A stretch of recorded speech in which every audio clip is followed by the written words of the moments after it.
Sebagai kepala negara, kalau kita ambil dalam logika paling sederhana, Mbak, saya sebagai kepala keluarga itu punya keinginan untuk memastikan keluarga saya terlindungi. Pak Mardhani sebagai kepala keluarga punya keinginan untuk memastikan keluarganya juga bahagia.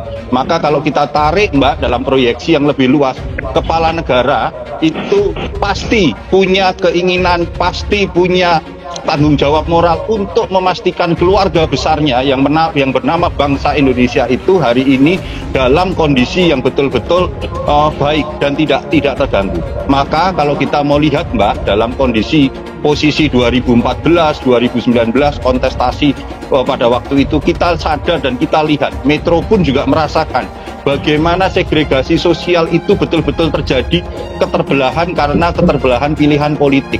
Ingat loh, Mbak, bangsa kita pada saat itu hampir berada dalam posisi enggak, tadi Bapak itu banyak bertanya soal keadaan. Kebetulan hari ini itu ada belasan ribu kepala desa berdemonstrasi meminta revisi undang-undang desa. Beliau bertanya apa yang saya ketahui, karena saya selama ini kan juga banyak mengurus, membantu desa gitu ya. Ya saya bercerita memang tuntutan yang ajukan oleh teman-teman itu, saya tidak mewakili mereka, tapi tadi berdiskusi soal itu, saya tidak mewakili kepala desa itu, tapi saya menyampaikan ada semacam aspirasi tuntutan agar ada perubahan periodisasi jabatan kepala desa. Dalam Undang-Undang Desa Nomor 6 2014, di mana saya juga ikut mengegolkannya di dalam itu, dan saya tidak tahu itu apa namanya Mayfair itu, dan seperti jawaban saya Anda baca di dalam Tempo itu jelas, dan saya tidak pernah berkeinginan sedikit pun untuk tidak membayar pajak. Saya salah satu pembayar pajak yang setia, dan itu nilai-nilai yang menurut saya penting. Kalau nanti Anda tanya bagaimana, tanya aja yang nulis itu. Pecah, menjadi pecah, menjadi dalam situasi yang tidak baik-baik saja. Maka dalam situasi hari ini, Mbak, Bapak Presiden sebagai kepala negara dengan melihat kondisi Indonesia hari ini, posisi Indonesia itu sangat strategis. Posisi Indonesia hari ini diperhitungkan oleh dunia. Posisi Indonesia, kalau boleh saya katakan, adalah Garuda hari ini terus mengepakkan sayapnya. Maka saya meyakini bangsa-bangsa luar lain pun itu pasti tidak akan rela, Mbak, kalau bangsa Indonesia ini menjadi bangsa yang besar. Maka riak-riak ancaman itu pasti akan muncul, baik dari luar maupun dari dalam negeri. Kalau yang dari dalam negeri sederhana saja, bagaimana hoax itu bertebaran di media sosial, bagaimana fitnah itu terjadi antara satu kelompok dengan kelompok yang lain. Kalau situasi ini kita pertahankan, Mbak, kalau situasi ini kita ulangi lagi di 2024, maka momentum yang hari ini dimiliki bangsa Indonesia. Itu kan masa jabatan kepala desa itu per periode 6 tahun kali 3. Bisa dipilih 2 kali lagi, sehingga total 18 tahun kesempatan seorang kepala desa, begitu ya. Namun dirasakan temuan-temuan di lapangan, dirasakan bahwa itu boros dan menimbulkan banyak konflik sosial. Karena kalau kita pilih kepala desa kan dengan tetangga sendiri, dengan saudara sendiri, itu kadang-kadang 3 tahun, 2 tahun pertama itu nggak selesai konfliknya, sehingga sisa 3 tahun atau sisa 4 tahun itu nggak cukup untuk membangun desa. Sementara harus pilkades lagi. Nah, sehingga kemudian relatif hanya kerja konsentrasi bangun desa 2 tahun atau 3 tahun. Ya, sementara 4 tahun yang lain atau 3 tahun yang lain habis untuk berkelahi. Nah, ada tuntutan ini diganti menjadi 9 tahun periodisasinya. Ya, bisa kali 2 atau terserah lah ya. Kalau kita ngelihat indeks demokrasi kita masih lumayan.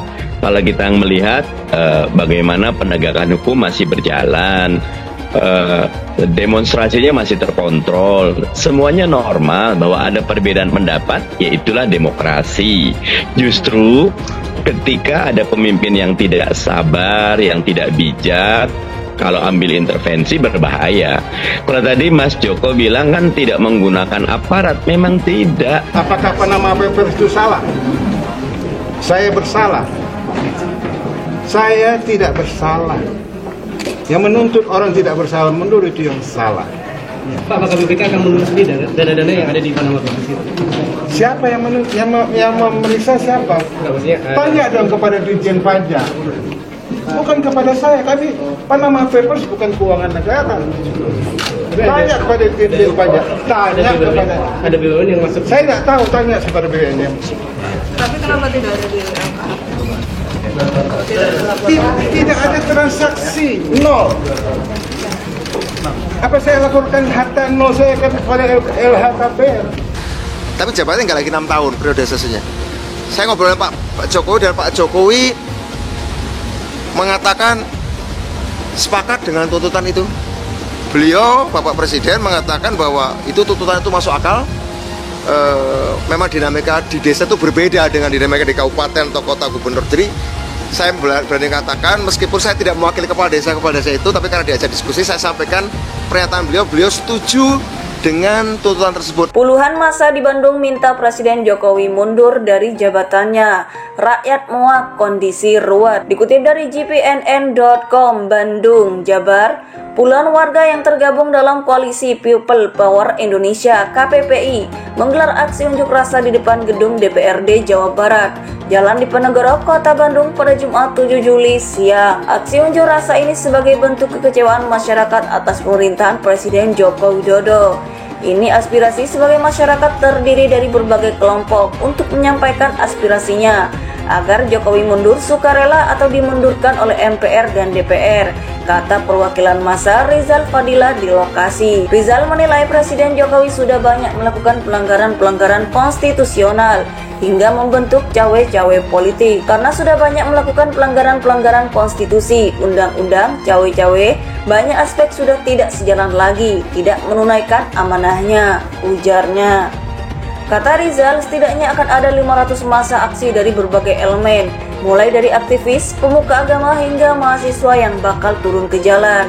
Ini banyak kelompok keagamaan, aktivis kebangsaan, mahasiswa. Ini satu upaya mendorong elemen lain supaya mau punya keberanian menampilkan aspirasi. Sebetulnya ini aspirasi dari banyak rakyat muak, kondisi ruwet, tuturnya. Rizal menegaskan gelombang aksi unjuk rasa menuntut Jokowi mundur sebagai presiden akan terus berlanjut. Di Solo juga ada aspirasi yang hampir sama. Kalau bahasa di sana people power, kekuatan rakyat yang sama. Intinya agar Jokowi mundur atau dimundurkan. Jelasnya, ini akan berlanjut, ini gaung pertama. Secara eksplisit kami mendorong Jokowi mundur atau dimundurkan. Saya kira akan menggelinding, akan berkelanjutan, sambungnya.